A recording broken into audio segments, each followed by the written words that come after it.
bekleme noktasındayız. Take-off'u yapıyoruz. Cast message dedi. Collision Air Services. Şurada görmüş olduğumuz pitot heat, full pump, right left on olarak onları gördük. Ardından pitot heat var. Pitot heat'i biliyoruz ki artı 4 dereceyi gördüğümüzde açacağız. O yüzden şu an gerek yok ama açmak isteseydik hemen otopilotun yanında direkt buradan pitot heat'i 10 yapabiliriz. Bu pitot heat'i 10 yaptığımızda buradaki de yeşil olacak. Ama şu an gerek olmadığı için tekrar kapattık. Ardından landing light'ın, yani ışıkların hepsinin açık olduğunu görüyorsun. Aç hepsini. Hepsini aç. Sağdakilerini de aç. Orada bir şey kaldı bak, onu da aç. Evet. Sadece instrument light'ı açmıyorsun. Instrument light bak üzerinde yazıyor abi. Instrument light'ı, evet, o değil. Yani landing light, taxi light, navigation light ve strobe light'ı açıyoruz. Bu uçakta zaten beacon olmadığı için strobe light beacon yerine geçiyor. Tamam.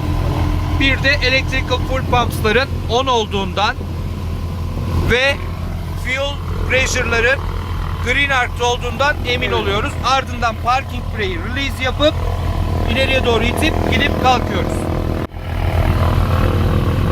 Bekleme noktasındayız. Durduk. Şimdi motor kontrollerimizi ve hayati kontrollerimizi yapacağız. Durur durmaz hemen parking brake'i aktif hale getirdik ve taxi landing kapattık. Before take off checklistimizden devam ediyoruz. Parking brake on. Fuel selector right right'ta. Fuel selector right'ta, left'te. Fuel pressure check. Fuel pressure'ların aktif ve green arc'ta olduğunu gördük ikisinin de. Evet. Değil mi? Evet. Ben gösterdim. Throttle 1650. Throttle'ı 1650 RPM'e kadar açıyoruz. Şimdi burada bir diğer dikkat edilmesi gereken hususlardan ve önemli üzerinde durulması gereken husus şu an. Bu gaz kolları yerdeyken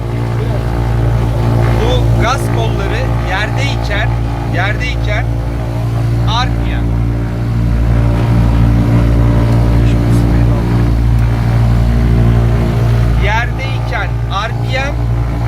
gaz kolu yerdeyken RPM, havadayken ise manifold pressure. Bak, gaz kolu yerdeyken RPM, havadayken ise manifold pressure. Tamam. Havada RPM saatlerini propeller ile ayarlıyoruz. Evet.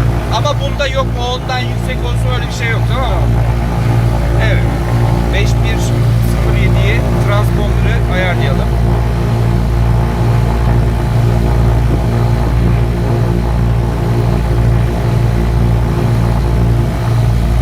Okey.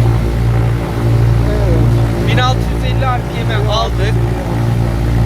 Ya şimdi mikrofonda şey çıkmadı, sonra sesim çıkmaz diye bir şey yapıyorum. Tamam. Azıcık aşağı desen yeterli. Şöyle duyabiliyor musun?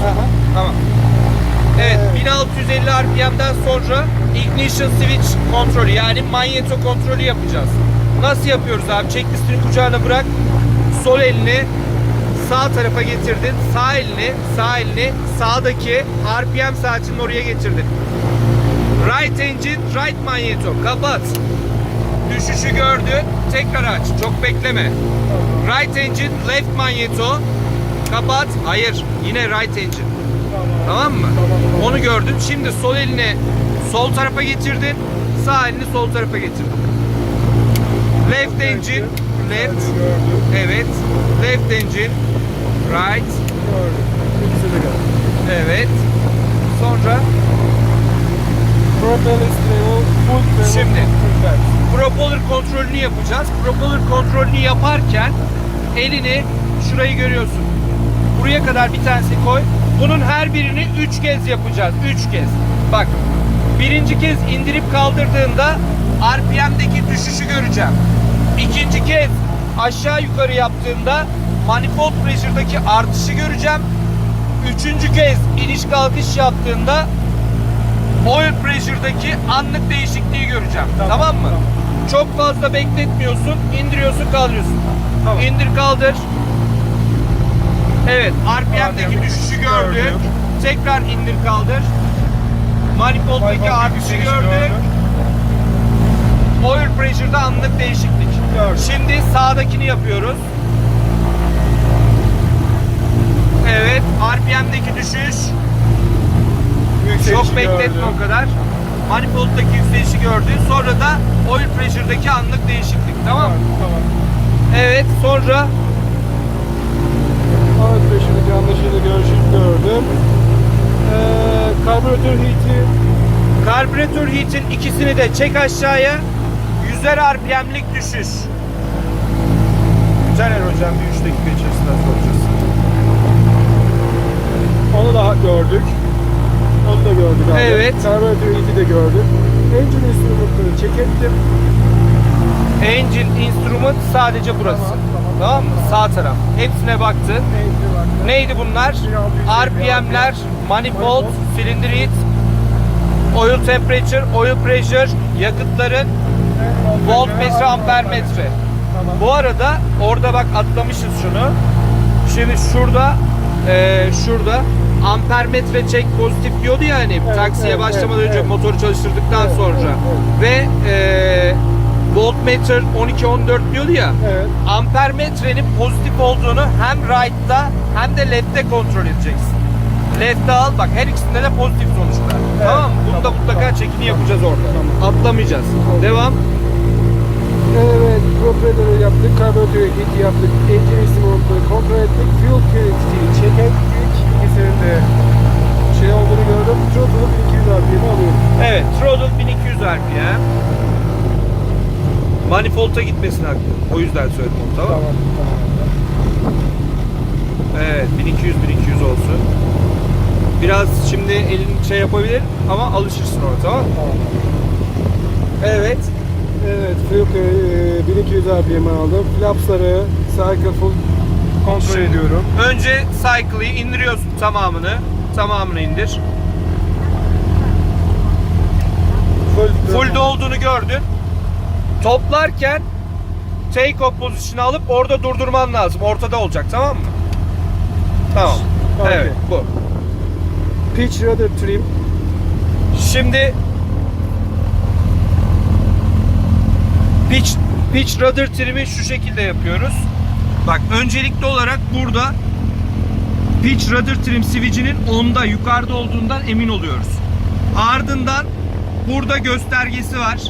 Trim'in göstergesi. Bunun neutral pozisyonda olduğundan emin oluyorsun. Şuradan direkt lövyeden ikisini aynı anda olacak şekilde sararak bunu sıfıra, nötr pozisyona getiriyorsun. Aynı zamanda buradan sarım yaparken buradan da sarıp sarmadığını, hareket edip etmediğini check ediyorsun. Evet, onu da nötr pozisyona aldık. Rudder trim ise burada biz genelde kullanmıyoruz. Kullanacağın zaman on konumunu alırsın. Göstergesi burada. Tekrardan off yapıyorum kullanmadığımız için. Hareket ettirmek için ise şurada. Tamam. Bu tamam, ikisi. Tamam. Rudder trim. Tamam. Okay. Evet. Clear departure briefing'i veriyoruz. Tamam. Take off clearance'ı alıp parking brake'i off yapıp gidiyoruz. Evet. Bu da motor kontrolleri ve hayati kontroller. Evet. Gazı açtık. Pist içerisinde koşu esnasında ayak topuklarımız yerdeydi.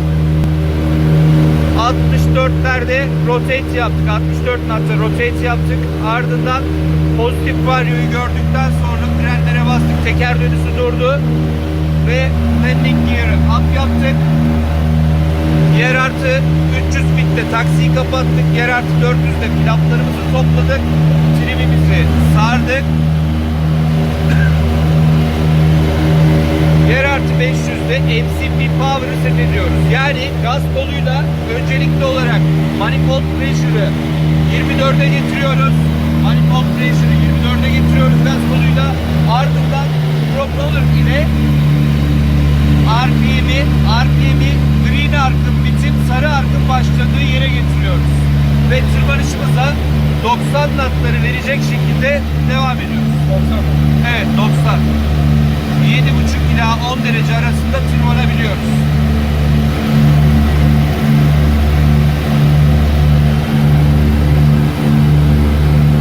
Ardından emniyet irtifasını aldıktan sonra after take off checklistimizi yapıyoruz.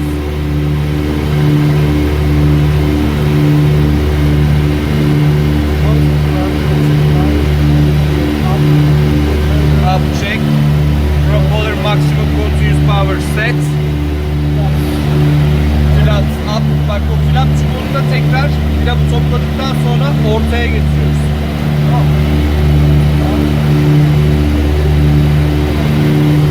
Şimdi burada electrical fuel pump'ları kapattığın anda, ikisini aynı anda kapat. Kapattığın anda gözün direkt fuel pressure'da olacak. Fuel pressure önce düşecek, ardından artış gösterecek. Eğer artış göstermezse hemen fuel pump'ları tekrar açıyoruz. Tamam mı? Kapatalım şimdi. Evet. Sonra